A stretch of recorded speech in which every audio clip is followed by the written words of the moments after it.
जय माँ दुर्गे प्यारे भक्तों। नवरात्रि सभी त्योहारों और व्रतों में अपना एक विशेष महत्व बनाए रखती है। नवरात्रि में माँ दुर्गा और उनके सभी नवों स्वरूपों की पूजा की जाती है। माता रानी के कुछ भक्त नवरात्रि में 9 के 9 दिन व्रत रहते हैं और फलाहार का सेवन करते हैं, जबकि कुछ भक्त पहला और आखिरी दिन ही व्रत रहते हैं। ऐसे में लोगों का यह प्रश्न रहता है कि नवदुर्गे में पहले और आखिरी व्रत की अधिक महिमा है या पूरे 9 दिनों तक व्रत रहने की अधिक महिमा है।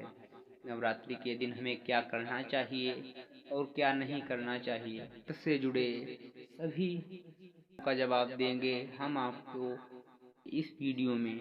तो बने रहिए वीडियो में हमारे साथ अंत तक और शुरू करते हैं आज का वीडियो। नवरात्रि में व्रत रहने से पहले अपने घर में साफ सफाई करनी चाहिए और ऐसा ध्यान रखना चाहिए कि किसी भी प्रकार की गलत सामग्री घर में उपलब्ध ना रहे और 9 दिनों तक अंडा, मांस, मीट, मछली और जहाँ तक संभव हो सके लहसुन और प्याज का भी त्याग कर देना चाहिए। नवरात्रि के 9 दिन में सबसे पहले दिन माता रानी के कलश की स्थापना करनी चाहिए, जिन पर जौ को बोना चाहिए, जो 9 दिनों में बहुत ही बड़े बड़े हो जाते हैं। माता रानी का व्रत रहने से पूर्व दृढ़ निश्चय कर लेना चाहिए कि जब तक व्रत रहना है तब अपने घर में किसी की भी चुगली बुराई नहीं करनी है। और जो जातक माँ का व्रत रहता है उसके घर में आपसी कलह, किसी की चुगली या फिर मद्यपान जैसे अंडा, मीट, मछली और लहसुन और प्याज नहीं बनना चाहिए। माता रानी को दिन सुबह और शाम को माता रानी की आरती करनी चाहिए और अगर हो सके तो जगराता भी करना चाहिए।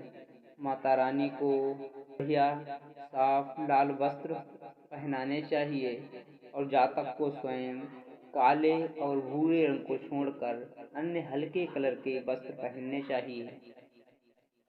जो जातक अपने घर पर नवरात्रि में अखंड ज्योति स्थापित करना चाहते हैं वह जातक जरूर करें। अखंड ज्योति का नवरात्रि में अलग ही महत्व है, लेकिन यह ध्यान रखना चाहिए कि अखंड ज्योति 9 दिनों तक लगातार जलती रहनी चाहिए।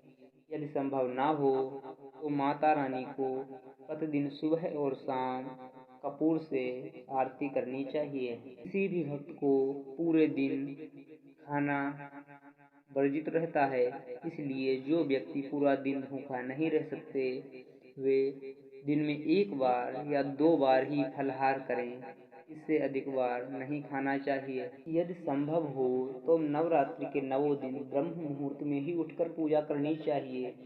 कहा जाता है कि ब्रह्म मुहूर्त में सभी देवीय शक्तियां सक्रिय रहती हैं और वो पृथ्वी पर आकर विचरण करती रहती हैं।